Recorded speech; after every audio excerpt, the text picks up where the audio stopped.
Hey, Brian Young here. This video is positioning your company for success. So you want to work really hard to put your company and the people you have working for you in the position to succeed. You want to give them a good foundation. You want to give them a good springboard. And you just want to make sure your company is in order so that the foundation is laid. So that when the money starts coming in and the inventory starts coming in, you're ready to go. You're ready to maximize the opportunity. So we're going to talk about that very topic in this video. And I'm just going to kind of give you a quick run through of what you can expect. We're going to talk about how to set the table for success, again, providing that foundation, how to cut your costs, because your cost of goods sold, your expenses have a very big impact on your business, the importance of building relationships, the importance of knowing your numbers, and why you should stay focused on a handful of tasks as opposed to diversifying and diluting your attention elsewhere. So the old phrase, work smart, not hard, or work smarter, not harder. Gary Vaynerchuk would say, no, you need to work smart and hard. I completely agree. I think especially during the inception of your business, you need to be smart and you need to be working hard. And then eventually, after you set up the system, you won't want it to work as hard anymore.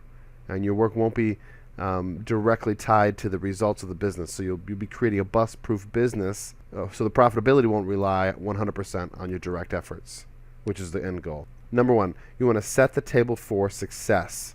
The main thing is when you're hiring people, you want to take all the guesswork out. You don't want to rely on your book sourcers and your book listers and your book sales managers' creativity and entrepreneur, mindset to run the business, because as we've covered in other videos, 99.9% of the population in the United States don't have the entrepreneurial mindset.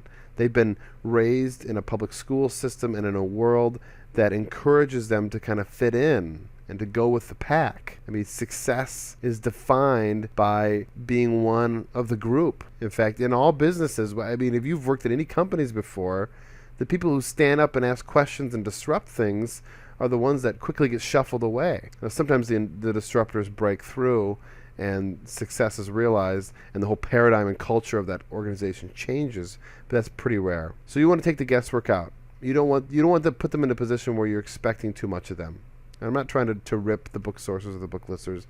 I was just like them until my mind and my eyes were opened to the possibilities that are out there for business, and the entrepreneurial mindset and my financial education was magnified.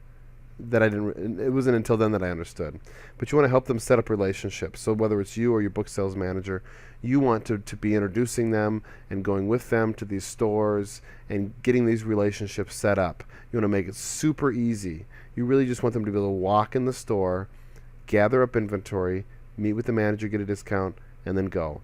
You don't want there to be a lot of extra additional steps, because if there is, it's going to be too difficult for them to conceptualize in the beginning, and it's going to be too challenging for them, I think, even down the road. Ultimately, you want to lead by example. So again, you or your book sales manager, you want to show them what efficiency looks like. I have a really efficient model for listing books where I can list up to 100 books per hour, but I had my book sales manager train somebody in on how to list books. And because his system wasn't as efficient as mine, the gal that ended up listing our books, her system was very inefficient. And so I got phone calls from him and from her saying, there's no way that 25 cents per book listed is worth it. And she was computing all the hours that she was spending listing these books. She came to the conclusion she was making like less than minimum wage. So I went over there. Again, this is the beginning of our company. We're just starting to expand out of the Minneapolis-St. Paul area. I went to her house and I showed her what efficiency looked like. And her system was crazy. She would take the labels off in the living room, then she moved them to the dining room, and which is about 25, 30 feet away. Then she'd list the books. Then she'd gather up all of our books and bring them into the computer room, which was the next room over. She'd print off labels. She'd label them. Then she'd box them. And it just like all these steps. And so of course it was taking her 3, 4, 5 times as long to do because she hadn't learned the process. So I sat her down and I showed her the process, and she got much faster. I do want to say we do want to encourage creativity and innovation. We want them to be thinking outside of the box, and we want to encourage that kind of thinking, but we just can't rely on it because most people haven't experienced the freedom of being able to think creatively when it comes to a job or position. So ultimately, you want to set the table. You really want to help them out. You really want to do almost all the work for them except sourcing the books. That's going to really position them for success. You want to cut your costs. Again, how much money you're spending on this business, your expenses, how much you're spending on books, how much you're spending on supplies, how much you're spending on fees is really going to erode, it's really going to eat at the profitability of your company. So you want to do whatever you can to find cheaper books, to save money, to pay less for supplies and equipment. You ultimately want to run a lean company, and that can be done a variety of ways.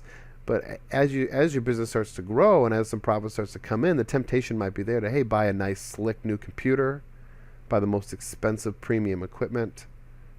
You might get a little lazy, your book sources might get a little lazy and start settling for books that are above your target buy cost, or maybe they hit your buy cost, but instead of trying to be creative and innovative and finding cheaper books, they might get complacent.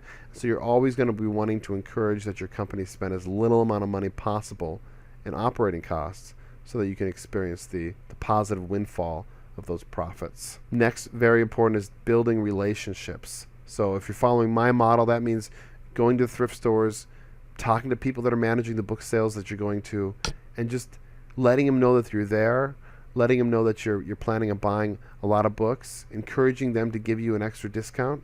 I mean, again, going into the back, talking to the manager and saying, hey, I assume that you might have a problem with books. I can see that your shelves are stocked very tightly. And even I was talking to one of the workers the last time I was at a thrift store, and she said, yeah, she's bringing out carts of books, but she just was overwhelmed. She said, I have a cart of textbooks in the back. Do you want me to wheel it out for you? Books that have never even made it to the floor yet because their reference section is so tight you can't even fit another book in there. And that's the case for a lot of not all thrift stores, but a lot of thrift stores run into that problem. So if you are to say, hey, I would like to introduce you to my employee or my business partner, or however you want to say it, and we would love to come and scan your books. Would you be willing to give us a discount? You work at a discount. Maybe your book sourcer then can go directly to the back room and source books for 25 cents a piece. But you set that up. Don't expect them to do that. Don't expect them to have the knowledge and the courage necessary to build those relationships. You can help them build them. Or, again, you can hire a book sales manager to do that too. That'd be their responsibility. But ultimately, you want to build mutually beneficial partnerships. No matter where you're sourcing from, you want to build relationships with the people that you're going to be doing business with. It's very important. And then also, it's really important to find a mentor. So relationships that aren't directly tied to the profitability of your company, directly but indirectly, would be to find an entrepreneur who's done it. It doesn't have to be an online entrepreneur. It can be one that is an entrepreneur locally. Maybe they've run businesses their whole life, and then you can just take them out to lunch every month and pick their brains and listen to their advice and apply it. And that's going to help your company grow leaps and bounds. Also, it's really important to know your numbers. Now, I don't want you to obsess over numbers like Scrooge does, but it's really important to know them, because it's hard to have goals. It's hard to hit goals. It's hard to pass milestones if you don't have milestones and goals in place. It's hard to hit the bullseye on a target if you don't know where the target is. Just sit down and crunch some numbers and determine what the profitability of your company, you'd like the profitability of your company to be, how much income you'd like to pull out of it eventually, how much inventory you'd like to have in stock. And then once you've painted that vision in your mind of what you want your business to look like, I mean, it can be super detailed, it can be super long-term, and it should be. I think you should have some very brave, bold, long-term goals. Like, there's somebody in the Facebook group said she wants to have sourcers in like 3 cities, a book sourcer and a book lister in like 3 cities. She wants to have a brick-and-mortar store for her overflow books. And at the brick-and-mortar store, she wants to have like a coffee and juice bar and free Wi-Fi. And she said, I don't want to do any of the work. I want to hire people to run the store. I want to hire people to do all the sourcing and listing. But that's my goal. She said, we really need to be able to go visit that brick and mortar store and have a cup of coffee and enjoy some free Wi-Fi and look through the books and own it. And also be providing a lot of jobs in the meantime. So her goals weren't primarily profitability. It was, this is what I'd like the system to look like. But then she could spend a little bit more time saying, and I'd also like to have $2,000 per week in profit in my pocket, which would be about $90,000 per year. So what's your goal? What's your vision? And then what you do is you reverse engineer that. So she says, I want to have a sourcing team in 3 cities. Okay, so that means, what does that mean? Okay, so that means I need to start planning on an expansion plan. So we'll start in the current city, one city. We'll focus on one, build up a team there. Focus on another build up a team there, focus on another build up a team there, and she could be doing that work directly, or she can be outsourcing that to her book sales manager. And then you start working on the brick and mortar store. If you know where you're going, you can start building steps to get there. You can take the building, the vision that you have, you can pull it apart, you can reverse engineer it, so that when you put it all together in the real life, you'll realize that vision. I think that's a great idea.